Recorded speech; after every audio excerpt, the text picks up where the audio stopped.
for the honorable priesthood from the act of Christ, the Lord, let us pray for the Lord. Lord, have mercy. That his water may be held by the mind and operation of the Son of the Holy Spirit, let us pray for the Lord. Lord, have mercy. That may be sent upon us the grace of redemption, blessed the Jordan, let us pray for the Lord. Lord, have mercy.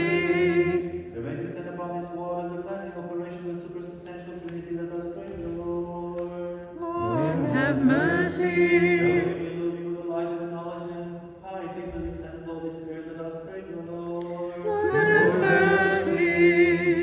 That his water may prove effectual for the averting of every cause of his enemies, let us pray for the Lord. Lord, have mercy. And he who is about to be baptized herein, and he not go in the incorruptible kingdom, let us pray for the Lord. Lord, have mercy. That he that now comes to a holy nation and for his salvation, let us pray for the Lord. Lord, have mercy. That he may prove to be a child of light and have heir of eternal blessings, let us pray for the Lord. Lord, have mercy.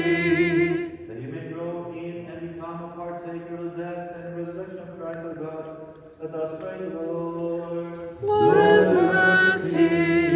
That he may preserve the garden of baptism and the earnest of the Spirit undefiled and blameless in the terrible day of Christ our God, let us pray for the Lord. Lord, have mercy. That his water may be for him a later regeneration and the remission of sins, a garment in corruption, let us pray for the Lord. Lord, have mercy.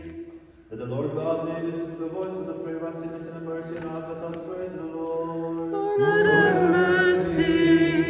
That he may deliver him in us from all tribulation, wrath, danger, necessity, let us pray to the Lord. Lord, have mercy. Help us, save us, have mercy on us, and protect us, O God, by your grace.